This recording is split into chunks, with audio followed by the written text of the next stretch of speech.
के सिलसिले में जो बांग्लादेश की किया है। অন্তর্বর্তী সরকারের প্রধান উপদেষ্টা অধ্যাপক মোহাম্মদ ইউনূস ও ভারতের প্রধানমন্ত্রী নরেন্দ্র মোদী শুক্রবার থাইল্যান্ডের রাজধানী ব্যাংককে দ্বিপক্ষীয় বৈঠক করেছেন। বৈঠকে মোদীর কাছে বাংলাদেশের সাবেক প্রধানমন্ত্রী শেখ হাসিনার প্রত্যর্পণ প্রসঙ্গ তুলেছেন অধ্যাপক ইউনূস। কিন্তু ডক্টর ইউনূসকে কি বলেছেন নরেন্দ্র মোদী? তিনি কি শেখ হাসিনাকে ফেরত দিতে রাজি হয়েছেন? আর কি কি বিষয়ে কথা হলো তাদের?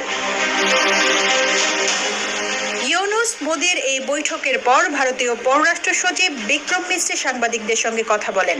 তিনি জানান, ডক্টর ইউনূসের সঙ্গে প্রধানমন্ত্রী মোদীর বিভিন্ন বিষয় নিয়ে আলোচনা হয়েছে।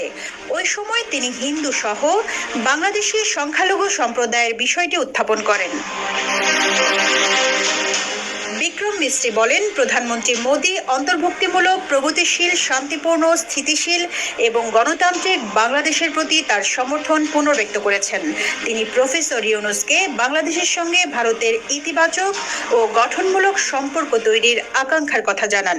এছাড়া দুই দেশের সম্পর্কে প্রভাব ফেলে এমন কথাবার্তা এড়িয়ে চলার অনুরোধ জানান প্রধানমন্ত্রী মোদী। বাংলাদেশ শেখ হাসিনাকে ফেরত পাঠানোর জন্য ভারতের কাছে কোনো আনুষ্ঠানিক অনুরোধ জানিয়েছেন কিনা এই প্রশ্নের জবাবে পররাষ্ট্র সচিব বিক্রম মিশ্রি বলেন, বাংলাদেশ শেখ হাসিনার বিষয়ে আনুষ্ঠানিক অনুরোধ জানিয়েছে। এ নিয়ে এখনই এর চেয়ে বেশি কিছু বলা ঠিক হবে না বলে জানান তিনি। বৈঠকে ইউনূস মোদীর মধ্যে সীমান্ত নিয়েও আলোচনা হয়েছে বলে জানিয়েছেন বিক্রম মিশ্রি। তিনি বলেছেন, সীমান্তের নিরাপত্তা রক্ষায় সীমান্তে আইনের কঠোর প্রয়োগ এবং অবৈধ অনুপ্রবেশ ঠেকানো জরুরি বলে জানান প্রধানমন্ত্রী মোদী। এছাড়া প্রধানমন্ত্রী বাংলাদেশি হিন্দু ধর্মাবলম্বী সহ অন্যান্য সংখ্যালঘুদের নিয়ে ভারতের চিন্তার বিষয়টি জানান। গত বছরের 5 আগস্ট ছাত্র জনতার গণ অভ্যুত্থানের মুখে দেশ ছেড়ে পালিয়ে ভারতে চলে যান সাবেক প্রধানমন্ত্রী শেখ হাসিনা। এরপর 8 আগস্ট প্রধান উপদেষ্টার দায়িত্ব গ্রহণ করেন নোবেল বিজয়ী ডক্টর মোহাম্মদ ইউনূস। ওই সময় থেকেই বাংলাদেশের সংখ্যালঘুদের ওপর কথিত নির্যাতনের অভিযোগ তুলে আসছে নয়াদিল্লি, যেটির সঙ্গে বাস্তবতার কোনো মিল নেই।